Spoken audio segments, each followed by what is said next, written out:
नमस्कार। ज्योतिष शास्त्र में श्रद्धा और विश्वास रखने वाले सभी जातकों का पारलौकिक जगत चैनल में बहुत बहुत स्वागत है। आप सभी को नव वर्ष 2022 की बहुत बहुत शुभकामनाएं। नया वर्ष आपके जीवन में खुशियों का सवेरा लेकर आए, आपके घर परिवार में प्रेम सौहार्द बना रहे, लक्ष्मी का आगमन हो, इसी कामना के साथ वीडियो की शुरुआत कर रहा हूँ।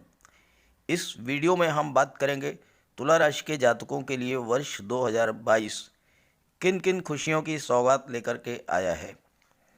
वर्ष 2022 ज्योतिषीय दृष्टि से बहुत ही महत्वपूर्ण है, क्योंकि इसमें 4 बड़े ग्रह राशि परिवर्तन कर रहे हैं। देवगुरु बृहस्पति 13 अप्रैल 2022 को राशि परिवर्तन करेंगे, शनिदेव 29 अप्रैल को और राहु और केतु 12 अप्रैल को राशि परिवर्तन करने जा रहे हैं। तो ये पहला ऐसा साल है जिसमें कि 4 बड़े ग्रह एक साथ एक ही महीने में राशि परिवर्तन कर रहे हैं। तो इस राशि परिवर्तन का हमारे जीवन पर बहुत बड़ा प्रभाव पड़ेगा। तो इस वीडियो में हम बात करेंगे आपके लाभ, आपके इनकम, आपकी शिक्षा और संतान, आपकी बचत, आपके निवेश, आपके स्वास्थ्य, पारिवारिक जीवन, भाग्य और कर्म और विदेश के बारे में विस्तार से। इस वीडियो में वर्ष 2022 के प्रारंभिक 3 महीनों जनवरी, फरवरी और मार्च के राशिफल पर ही विस्तार से चर्चा करेंगे, क्योंकि पूरे 12 माह के राशिफल का विश्लेषण एक साथ करने से वीडियो का कलेवर भी बहुत बड़ा हो जाता है, जिससे आपको देखने और समझने में असुविधा होती है। इसलिए वार्षिक राशिफल का वीडियो 2 पार्ट में अपलोड करूंगा। पहले पार्ट में जनवरी, फरवरी और मार्च के बारे में बात करेंगे और उसके बाद जब राशि परिवर्तन होगा तब दूसरा वीडियो अपलोड करेंगे। महत्वपूर्ण बात यह है कि ग्रहों के गोचर का हमारे जीवन पर बहुत बड़ा प्रभाव पड़ता है और ग्रह किस स्थिति में हैं, उच्च के हैं, स्वराशि में हैं, मित्र राशि में हैं अथवा नीच की राशि में हैं, वक्री हैं या मार्गी हैं, इन सब का हमारे जीवन पर बहुत बड़ा प्रभाव पड़ता है। इसलिए मैंने सभी ग्रहों का एक संक्षिप्त चार्ट तैयार किया है, जिसमें मैंने बताया है कि कौन सा ग्रह किस कालखंड में उच्च का है, स्वराशि का है अथवा नीच की स्थिति में है, ताकि उसी के अनुसार आप अपने जीवन में जिस भी ग्रह की महादशा या अंतर्दशा आपके जीवन में इस समय चल रही है, उस ग्रह की उच्च या स्वराशि या मित्र राशि में होने का आप पूरा लाभ ले सकें। और अगर नीच की स्थिति में है या शत्रु राशि में है या वक्री अवस्था में है, तो उस स्थिति में उस ग्रह का उपाय करके और स्थितियों को आप अपने अनुकूल कर सकें। तो चलिए वीडियो शुरू करते हैं। ये मैंने वर्ष 2022 के लिए महत्वपूर्ण कालखंडों का एक चार्ट तैयार किया है। इससे आपको ये जानने में सुविधा होगी कि किस ग्रह की क्या स्थिति कब से कब तक रहेगी। ये आप जानते हैं कि कोई भी ग्रह अगर स्वराशि में है या उच्च की राशि में है तो बहुत अच्छा फल देता है, और अगर वो नीच की राशि में है तो फिर आपको सावधान रहना चाहिए। तो पहले बात करते हैं देवगुरु बृहस्पति। देवगुरु बृहस्पति 1 जनवरी 2022 से 23 फरवरी 2022 तक कुंभ राशि में गोचर करेंगे, मार्गी अवस्था में रहेंगे। 23 फरवरी 2022 से 27 मार्च 2022 तक अस्त रहेंगे और इस समय कोई फल आपको प्रदान नहीं करेंगे। 13 अप्रैल को राशि परिवर्तन करेंगे, मीन राशि में गोचर करेंगे और स्वराशि में रहेंगे, अत्यंत श्रेष्ठ फल देंगे। 29 जुलाई को मीन राशि में ही वक्री हो जाएंगे और 24 नवंबर को एक बार फिर से मीन राशि में ही मार्गी होंगे। तो ये देवगुरु बृहस्पति के गोचर की स्थिति है। शनिदेव की बात करें, शनिदेव 1 जनवरी 2022 से 29 अप्रैल 2022 तक मकर राशि में गोचर करेंगे, जो कि शनिदेव की स्वराशि है। 29 अप्रैल 2022 से 12 जुलाई 2022 तक राशि परिवर्तन करेंगे और कुंभ राशि में गोचर करेंगे। और कुंभ राशि भी शनिदेव की स्वराशि है। और 12 जुलाई 2022 से 17 जनवरी 2023 तक फिर से मकर राशि में गोचर करेंगे। और मकर राशि भी शनिदेव की स्वराशि है, इसलिए शनिदेव पूरे वर्ष अच्छा ही रिजल्ट आपको देंगे।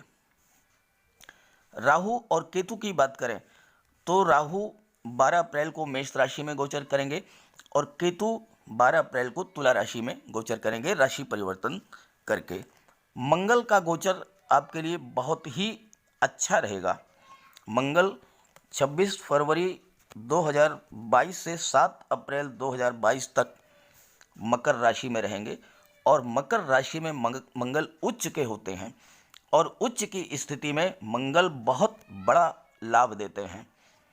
इसके बाद 27 जून 2022 से 10 अगस्त 2022 तक मेष राशि में गोचर करेंगे। और मेष राशि मंगल की स्वराशि है और इस कालखंड में भी मंगल बहुत बढ़िया रिजल्ट देंगे।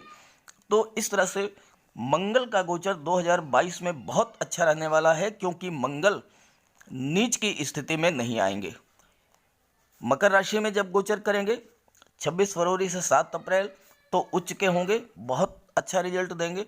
27 जून से 10 अगस्त मेष राशि में रहेंगे और यहाँ भी अच्छा रिजल्ट देंगे। और बाकी समय में अन्य राशियों में रहेंगे लेकिन रिजल्ट अच्छा देंगे। सूर्य की बात करें तो सूर्य 14 अप्रैल से 15 मई 2022 तक मेष राशि में रहेंगे, उच्च के होते हैं और बहुत अच्छा रिजल्ट देते हैं। इसके बाद 17 अगस्त 2022 से 17 सितंबर 2022 सिंह राशि में रहेंगे। सिंह राशि स्वराशि है, यहाँ भी अच्छा रिजल्ट देंगे। लेकिन 17 अक्टूबर से 16 नवंबर 2022 तक आपको विशेष सावधान रहना होगा, क्योंकि तुला राशि में सूर्य नीच के हो जाते हैं। आप इसका स्क्रीनशॉट ले सकते हैं या फिर इसे आप नोट कर लें। और ये जो कालखंड है ये जानकारी आपको बहुत लाभ देगी आगे के आने वाले समय में। इसके बाद शुक्र की बात करें तो शुक्र 17 अप्रैल 2022 से और 23 मई 2022 तक मीन राशि में गोचर करेंगे। मीन राशि शुक्र की उच्च की राशि होती है और शुक्र 17 अप्रैल से 23 मई 2022 तक बहुत बढ़िया रिजल्ट देंगे। इसके बाद 18 जून से 13 जुलाई तक वृषभ राशि में रहेंगे और ये स्वराशि होती है। 18 अक्टूबर से 11 नवंबर तक तुला में गोचर करेंगे और ये भी शुक्र की स्वराशि है। तो शुक्र 3 कालखंडों में बहुत ही बेहतर रिजल्ट आपको देने वाले हैं। इसके बाद आपको 24 सितंबर से 18 अक्टूबर तक सावधान रहना होगा, क्योंकि कन्या राशि में गोचर करेंगे और कन्या राशि में शुक्र जो है वो नीच के हो जाते हैं। अब आइए बुध की बात कर लेते हैं।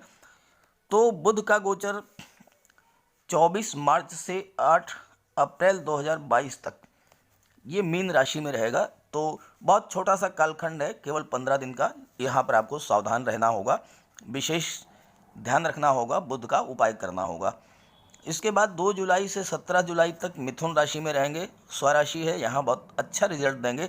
और बुध सबसे बेहतर रिजल्ट देंगे 21 अगस्त 2022 से 26 अक्टूबर 2022 तक कन्या राशि में रहेंगे। कन्या राशि बुध की उच्च की राशि है और बुध उच्च के होंगे और ये बहुत लंबे समय तक 21 अगस्त से 26 अक्टूबर लगभग 2 महीने तक बुध उच्च के रहेंगे और ये कालखंड आपके लिए बहुत ही श्रेष्ठ लाभ देने वाला होगा। तो इन कालखंडों को आप नोट कर लें और इसी के अनुसार आप अपना पूरे वर्ष का कार्यक्रम प्लानिंग करें और इसका लाभ उठाएं। अब आइए बात कर लेते हैं वार्षिक राशिफल के बारे में। ये है तुला राशि के जातकों की कुंडली। आपके लग्न के स्वामी हैं शुक्र, जो कि 30 दिसंबर को धनु राशि में गोचर करेंगे और आपकी कुंडली के पराक्रम भाव में स्थित होंगे और 29 जनवरी तक वक्री अवस्था में रहेंगे धनु राशि में ही। बुध 14 जनवरी से 4 फरवरी तक मकर राशि में यानी कि चतुर्थ भाव में वक्री रहेंगे। तो 2 ग्रह साल के शुरुआत में ही वक्री हो रहे हैं। देवगुरु का गोचर पंचम भाव में है, शनिदेव का गोचर चतुर्थ भाव में है, राहु अष्टम भाव में और केतु धन भाव में गोचर कर रहे हैं। जब भी हम किसी साल की एनालिसिस करते हैं तो सबसे महत्वपूर्ण होता है कि शनि की स्थिति कैसी रहेगी, राहु केतु की स्थिति कैसी रहेगी, देवगुरु बृहस्पति की स्थिति कैसी रहेगी, क्योंकि ये ग्रह ऐसे हैं जो बहुत ही महत्वपूर्ण हैं। इसके साथ ही साथ लग्न के जो स्वामी हैं और भाग्य के जो स्वामी हैं, इनकी स्थिति कैसे रहेगी।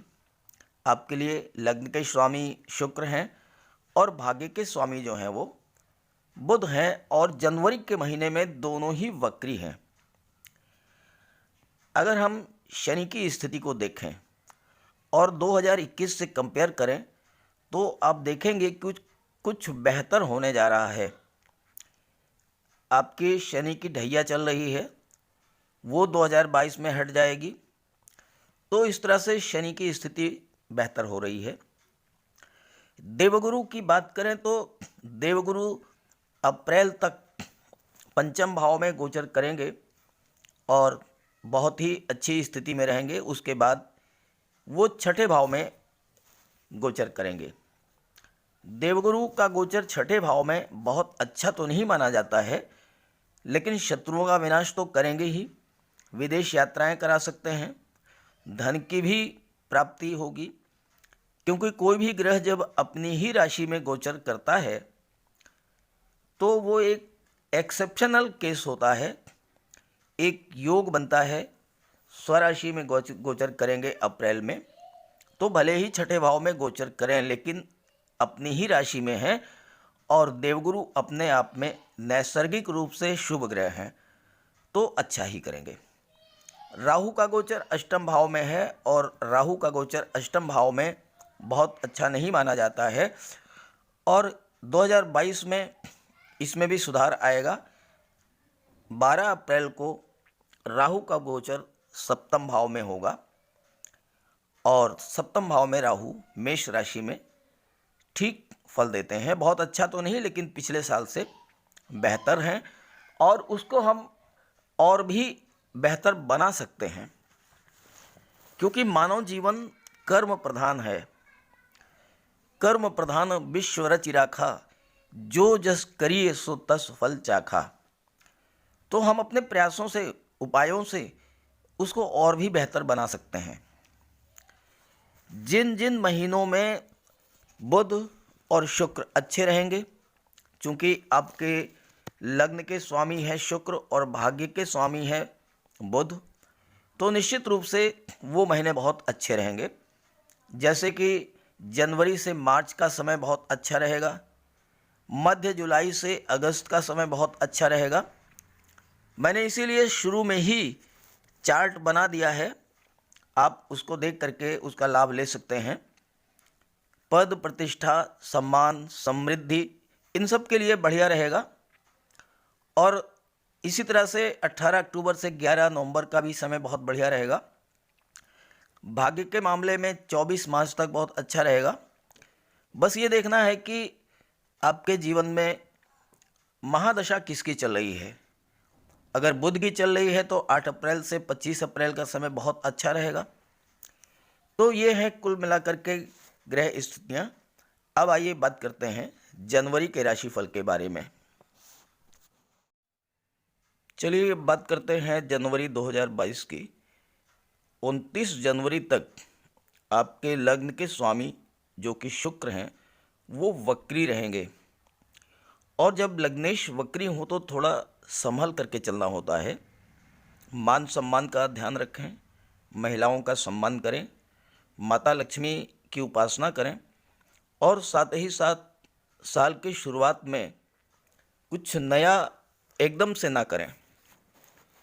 वक्री हैं आपके लग्न के स्वामी, तो आपके पुराने मित्र, पुराने प्रेमी, पुराने सहयोगी, पुराने पार्टनर, ये सब एक बार फिर से आपके जीवन में आ सकते हैं और उन लोगों से आपको लाभ हो सकता है।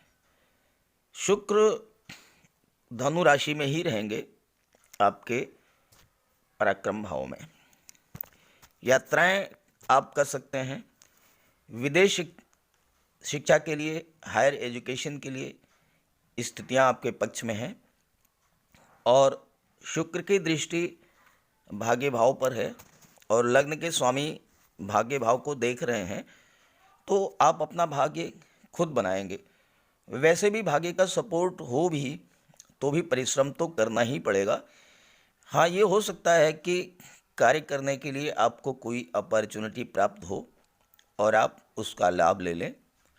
वैसे भी साल की शुरुआत जो है वो कालसर्प योग से हो रही है।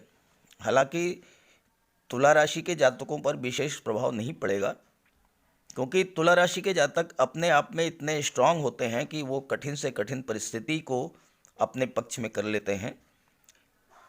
फिर भी उसकी चर्चा यहाँ नहीं करूँगा। कालसर्प योग पर एक वीडियो मैंने अपलोड कर दिया है, उसका लिंक दे दूँगा, आप वहाँ से अच्छे से समझ लीजिएगा। मंगल और केतु का गोचर 16 जनवरी तक आपके धन भाव में है, तो धन के लिए तो बहुत अच्छा है, लेकिन वाणी के लिए अच्छा नहीं है। आप कुछ ऐसा बोल सकते हैं जो आपके सहयोगियों, आपके पारिवारिक सदस्यों, आपके मित्रों को अच्छा ना लगे, वो आपसे दूरी बना ले। तो फिर क्या करें? बजरंगबली की उपासना कीजिए, हनुमान चालीसा का पाठ कीजिए, बजरंगबली के मंदिर में जाइए, उनके चरणों का सिंदूर अपने मस्तक पर धारण कीजिए और हो सके तो मंगलवार के दिन मीठे का दान कीजिए। मीठी वाणी बोलें, डिप्लोमेटिक बनिए, कटु सत्य भी हो तो बोलने से बचें और अगर बोलना बहुत ज़रूरी है तो बहुत ही तरीके से अपनी बात रखें। मंगल की दृष्टि अष्टम भाव पर पड़ेगी। अष्टम भाव ससुराल पक्ष का है, तो अगर आपके ससुराल पक्ष से कोई अनबन चल रही है तो स्थिति और ख़राब होने के योग बन रहे हैं, इसलिए बहुत रिश्तों को संभाल करके रखें। 16 जनवरी तक सेकंड हाउस में रहेंगे मंगल और 16 जनवरी के बाद मंगल का गोचर 16 जनवरी को आपके पराक्रम भाव में हो जाएगा। पराक्रम भाव मंगल का अपना भाव है और पराक्रम भाव में मंगल बहुत ही बेहतर रिजल्ट देते हैं। ज़मीन जायदाद, रियल एस्टेट से लाभ आपको हो सकता है। आप मंगल से संबंधित क्षेत्रों में कार्य कर रहे हैं, आप मिलिट्री में हैं, फोर्स में हैं, नेवी में हैं, एयरफोर्स में हैं, पुलिस विभाग में हैं, डॉक्टर हैं, सर्जन हैं, मेडिकल क्षेत्र में हैं या गेम्स और स्पोर्ट्स के क्षेत्र में हैं, फायर से रिलेटेड कोई कार्य करते हैं, आपको वहाँ पर बहुत बड़ा लाभ देने जा रहे हैं मंगल। मंगल पराक्रम, साहस, शौर्य और ऊर्जा के कारक होते हैं। आपकी कार्य क्षमता को बढ़ा देंगे, आपके अंदर नई ऊर्जा का संचार करेंगे, आपकी महत्वाकांक्षा को बढ़ा देंगे, आपकी विल पावर को स्ट्रॉन्ग करेंगे। मंगल शक्ति हैं, मंगल ऊर्जा हैं, आप कार्य क्षेत्र में सफलता का एक नया इतिहास लिखेंगे। मंगल के साथ शुक्र भी हैं, तो आकर्षण बढ़ेगा, लव लाइफ बेटर होगी। सप्तम भाव के स्वामी और लग्न भाव के स्वामी जब दोनों ही एक साथ बैठे हैं एक ही भाव में, तो बहुत ही अच्छा रिजल्ट देंगे। व्यापार के क्षेत्र में पत्नी की हेल्प से या व्यापारिक सहयोगी जो हैं, पार्टनर जो हैं, उनके माध्यम से आपको धन की प्राप्ति होने वाली है। मंगल की दृष्टि छठे भाव पर पड़ेगी, रोग, ऋण और शत्रुओं का विनाश करेंगे। और एक चीज़ यहाँ पर यह है कि सूर्य जो हैं ये भी 14 जनवरी तक पराक्रम भाव में ही रहेंगे। तो मंगल और सूर्य ये दोनों मिलकर के आपको महापराक्रमी बना देंगे। कहने का अर्थ ये है कि मंगल और सूर्य आपकी ऊर्जा को बहुत अधिक बढ़ा देंगे। और कभी कभी ऐसा होता है कि अगर आप अपनी एनर्जी को सही मोड़ नहीं दे पा रहे हैं तो वो एनर्जी गुस्से के रूप में भी बाहर आ सकती है, इसका आपको ध्यान रखना है। 16 जनवरी के बाद तो सूर्य सुख भाव में गोचर करेंगे, तो आपको भूमि भवन से लाभ होगा, रियल इस्टेट से आपको लाभ होगा, प्रॉपर्टी डीलिंग से आपको लाभ होगा। और यहाँ पर शनिदेव भी गोचर कर रहे हैं। शनिदेव स्वराशि में है, केंद्र में है, शश महापुरुष राजयोग का निर्माण कर रहे हैं। और शश महापुरुष राजयोग आपको राजनीति के क्षेत्र में उच्च पद दिलाएगा। आप अगर mines, minerals, petrol, diesel, gas, chemical products, medicine, इन सब क्षेत्रों से जुड़े हुए हैं तो आपको बहुत बड़ा लाभ होगा। अगर आप रियल इस्टेट, प्रॉपर्टी डीलिंग या फिर कंस्ट्रक्शन वर्क कर रहे हैं तो वहाँ भी आपको बहुत अच्छा लाभ प्राप्त होगा। देवगुरु का गोचर पंचम भाव में है। पंचम भाव में देवगुरु अति विशिष्ट कारक होते हैं और बहुत ही अच्छा शुभ परिणाम देते हैं, जमीन से आसमान तक पहुंचा देते हैं देवगुरु। और 13 अप्रैल तक पंचम भाव में ही रहेंगे तो बहुत अच्छा रिजल्ट आपको देंगे। देवगुरु शिक्षा और संतान के कारक हैं। प्रतियोगी परीक्षाओं की जो तैयारी कर रहे हैं छात्र, उनके लिए बहुत अच्छा रहेगा। हालांकि बुध जो हैं वक्री हो जाएंगे 14 जनवरी से, तो छात्रों को थोड़ा सा परिश्रम ज़्यादा करना पड़ेगा। लेकिन देवगुरु पंचम भाव में आपको संतान की प्राप्ति करा सकते हैं, आपका विवाह करा सकते हैं, लव और रोमांस में वृद्धि होगी। और देवगुरु की दृष्टि दशम भाव, एकादश भाव पर, लाभ भाव पर पड़ेगी, जिसके स्वामी सूर्य हैं। तो आपको धन का भी लाभ होगा, संतान का लाभ होगा, शिक्षा का लाभ होगा, मान सम्मान, पद और प्रतिष्ठा में भी वृद्धि होगी। देवगुरु की दृष्टि भाग्य भाव पर पड़ेगी तो भाग्य का सपोर्ट मिलेगा। और आपके लग्न पर देवगुरु की दृष्टि पड़ेगी तो आपके ज्ञान, बुद्धि और विवेक में वृद्धि होगी और आपको इसका लाभ मिलेगा। आप पर शनि की ढैया चल रही है, लेकिन शनि का गोचर आपके कुंडली में बहुत अच्छा है, केंद्र के भाव में है, शश महापुरुष राजयोग बना रहे हैं, इसलिए ढैया का कोई विशेष प्रभाव आप पर नहीं पड़ेगा। अगर शनिदेव आपकी कुंडली में अच्छे हैं तो ढैया के बावजूद बहुत अच्छा रिजल्ट आपको देंगे। और अगर शनि कमज़ोर हैं तो उपाय कर लें। शनि देव के लिए भी बजरंगबली की उपासना करें। शनिवार के दिन पीपल के वृक्ष के नीचे सरसों के तेल का दीपक जलाएं। शनिवार को सरसों के तेल का, काली वस्तुओं का दान करें और गरीबों की मदद करें। लाचार, असहाय, गरीब, मजलूम, दिव्यांग कोई व्यक्ति आपके पास आता है तो आप जितनी मदद हो सके उतनी मदद करें। राहु केतु की बात करें तो राहु अष्टम भाव में बहुत अच्छा रिजल्ट नहीं देते हैं, लेकिन 12 अप्रैल तक थोड़ा आपको सावधानी बरतनी है राहु की तरफ से। और राहु का उपाय कर लें, मोरपंख ला करके अपने घर में लगा लें। राहु के उपाय पर भी मैंने एक वीडियो अपलोड किया है, उसका भी लिंक दे दूंगा। तो राहु का उपाय कर लें और 12 अप्रैल के बाद स्थितियां आपके पक्ष में हो जाएंगी, क्योंकि राहु केतु भी राशि परिवर्तन कर लेंगे। अब आइए बात करते हैं फरवरी 2022 के बारे में। बात करें फरवरी की तो शनिदेव, राहु और देवगुरु तो यथास्थिति में रहेंगे, लेकिन केतु की स्थिति में फर्क पड़ जाएगा। राहु और केतु जिस भाव में गोचर करते हैं, अगर उस भाव में उनके साथ कोई दूसरा ग्रह गोचर कर रहा है तो वो उसी के जैसा व्यवहार करने लगते हैं। लेकिन चूंकि मंगल का गोचर मकर राशि में हो जाएगा, 26 फरवरी तक धनु राशि में रहेंगे और उसके बाद मकर राशि में हो जाएगा, तो केतु अकेले गोचर करेंगे धन के भाव में, वाणी के भाव में। तो धन संबंधी कोई फैसला जल्दबाजी में ना लें, बहुत सोच समझ करके कोई फैसला लें। और दूसरी बात, एक्सपर्ट की राय ले लें, तब कोई फैसला लें। धन के मामले में सावधानी रखें, वाणी को संभाल करके रखें और केतु का उपाय जरूर कर लें।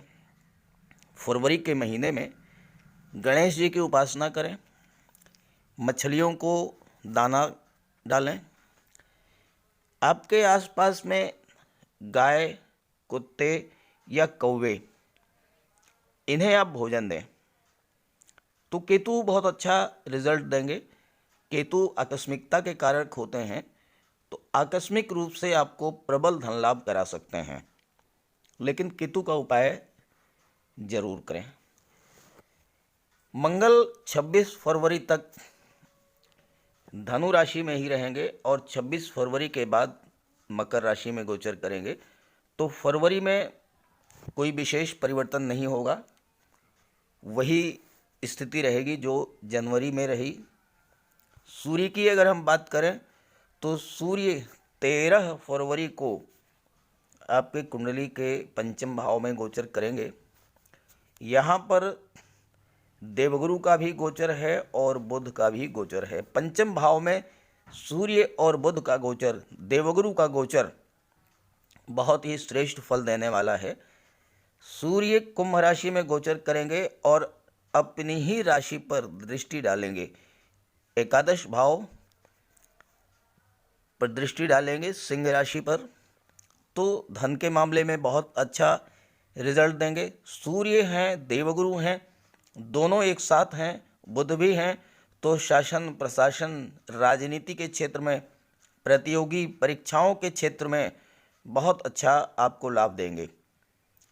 सूर्य राजा हैं, देवगुरु महामंत्री हैं, बुध युवराज हैं, राजा महामंत्री युवराज जब एक ही भाव में और सबसे शुभ भाव में, पंचम भाव जहाँ की देवगुरु अति विशिष्ट कारक होते हैं, उस भाव में जब इनका गोचर है तो सरकारी नौकरी के भी प्रबल योग हैं। प्रतियोगी छात्रों के लिए बहुत अच्छा रिजल्ट है और शेयर मार्केट से भी आपको बहुत अच्छा लाभ मिलेगा। शुक्र भी 27 फरवरी तक धनु राशि में ही रहेंगे और 27 फरवरी को शुक्र का गोचर मकर राशि में हो जाएगा।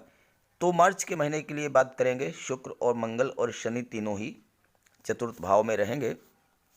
देवगुरु और शनिदेव के बारे में बात कर ही ली है, अब आइए बात करते हैं मार्च के राशिफल के बारे में।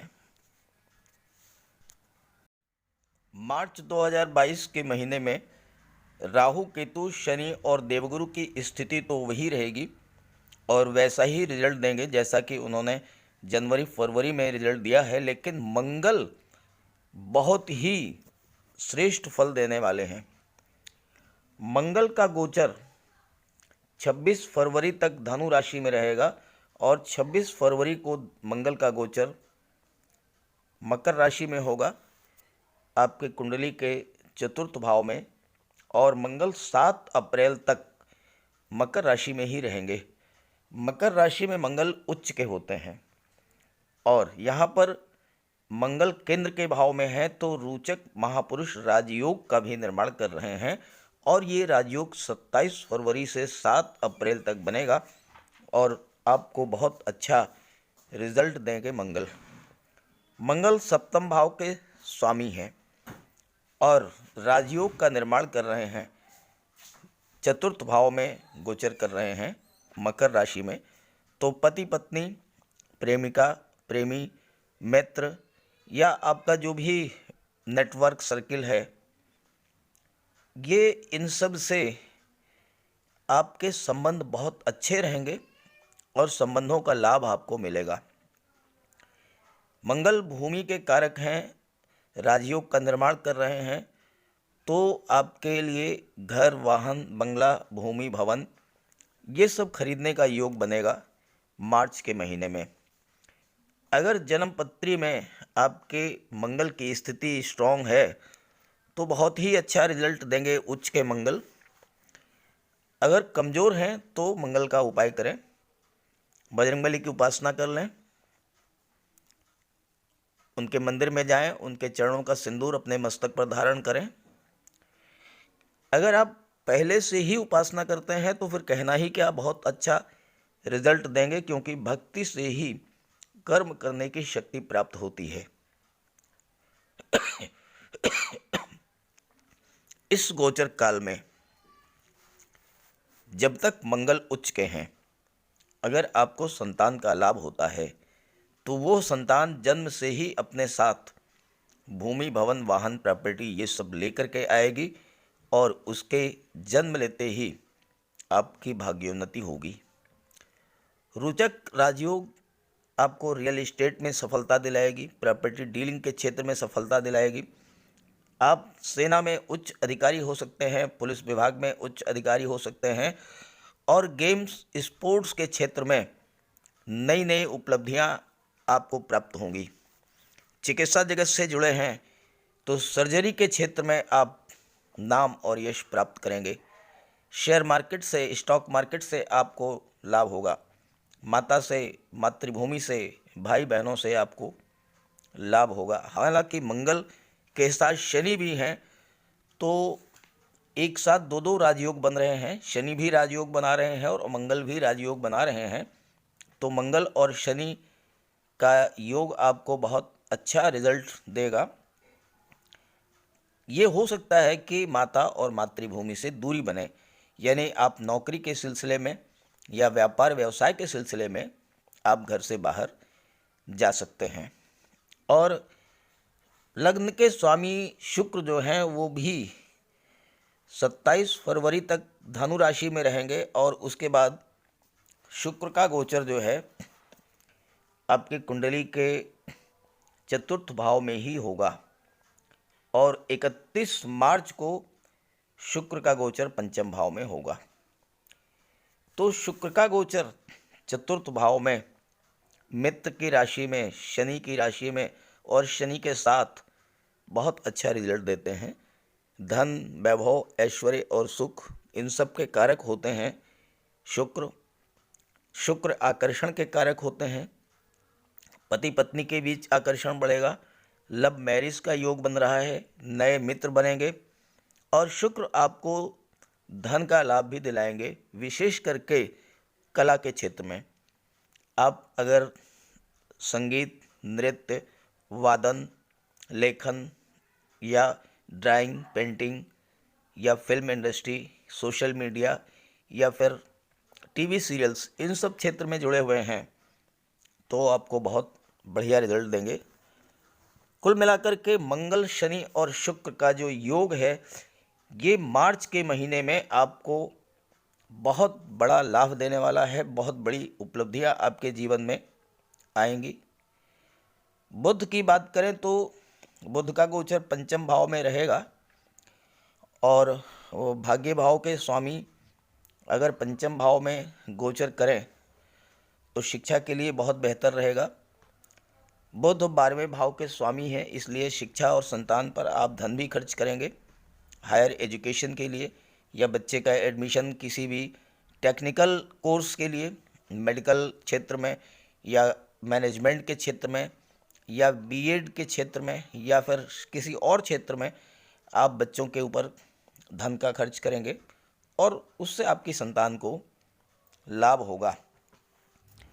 बाद में सूर्य, बुध का गोचर जो है वो छठे भाव में हो जाएगा सूर्य के साथ।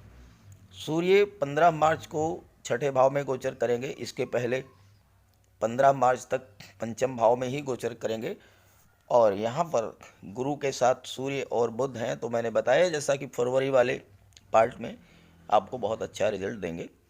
सूर्य छठे भाव में है और एकादश भाव के स्वामी हैं तो बड़े भाई बहनों से रिश्तों में थोड़ी दूरी आ सकती है, लेकिन सूर्य का गोचर तीसरे, छठे, 10वें और 11वें भाव में बहुत अच्छा माना जाता है।